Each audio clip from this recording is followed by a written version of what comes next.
ಆ ನಿಧಿ ಹಿಂದೆ ನಾವು ಮಾತ್ರ ಅಲ್ಲ, ಇನ್ನೂ ಒಬ್ಬನಿದಾನೆ.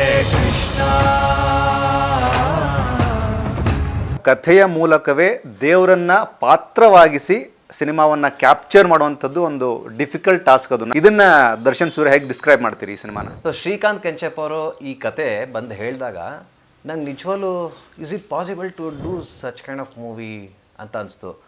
ಬಟ್ ಅವ್ರು ಹೇಳ್ದಂಗೆ ಮಾಡಿದ್ದಾರೆ, ಹೇಳೋದಕ್ಕಿಂತ ಎಕ್ಸ್ಟ್ರಾ ಮಾಡಿದ್ದಾರೆ ಅಂತ ಅನಿಸ್ತು. ಸಿನಿಮಾ ಯಾಕೆ ಇದು ಇಷ್ಟ ಆಗತ್ತೆ ಅಂತಂದರೆ, ಸರ್ ಎಲ್ಲರ ಜೊತೆ ಶ್ರೀಕೃಷ್ಣ ಪರಮಾತ್ಮ ಇದ್ದಾನೆ 100%. ಅದು ಹೇಗೆ ಅಂತ ಹೇಳ್ತೀನಿ ನಾನು. ಇವಾಗ ನಾವು ಕೂತಿದ್ದೀವಿ, ನಾವೇನೋ ಒಂದು ಮಾಡಬೇಕು, ನಿಮ್ಗೊಂದು ಮನ್ಸು ಹೇಳುತ್ತೆ ಇದು ಮಾಡು ಅಂತ, ಇನ್ನೊಂದು ಮನ್ಸು ಹೇಳುತ್ತೆ ಮಾಡಬೇಡ ಅಂತ.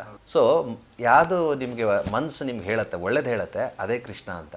ನಿಮ್ಗೆ ಯಾವ್ದು ಕೆಟ್ಟದ್ದು ಹೇಳುತ್ತೆ, ಅದೇ ಕಂಸ ಅಂದ್ಕೊಳ್ಳಿ. ಸೊ ಆ ಥರ ಈ ಸಿನಿಮಾ ನನಗೆ ಅವರು ಹೇಳಿದಾಗ ಒಬ್ಬ ಪೂಜಾರಿ, ನಾನೊಬ್ಬ ಪುರೋಹಿತ, ಒಬ್ಬ ಪೂಜಾರಿ ಪೂಜೆ ಮಾಡಿಕೊಂಡು ಎಲ್ಲ ಇರ್ತಾನೆ ಅಂಥ ವ್ಯಕ್ತಿ ಊರ ಜನರಿಗೆ ಯಾವುದೋ ಒಂದು ಮೂಮೆಂಟಲ್ಲಿ ಈ ಹಣದ ವ್ಯಾಮೋಹದಿಂದ, ಈ ಸಿನಿಮಾದಲ್ಲಿ ಅವನೊಬ್ಬ ಬ್ರಾಹ್ಮಣ ಹೇಗೆ ಇರಬೇಕು ಜೀವನದನೇ ಬಿಟ್ಟು ವ್ಯಾಮೋಹಕ್ಕೆ ಒಳಗಾಗಿರ್ತಾನೆ ಅಂತ ಡೈರೆಕ್ಟರ್ ಅದು ನನಗೂ ಎಲ್ಲೋ ನಾನು ಬೀಯಿಂಗ್ ಎ ಬ್ರಾಹ್ಮಣ ನಂಗೆ ಅನಿಸ್ತು. ಅಂದರೆ ವ್ಯಾಮೋಹ ಅಂದರೆ ಎಲ್ಲ ಥರ ಅವನ ಆಸೆಗಳು ಆಕಾಂಕ್ಷೆಗಳನ್ನೆಲ್ಲ ಹಿಡಿದಿಟ್ಕೊಬೇಕಾಗಿತ್ತು.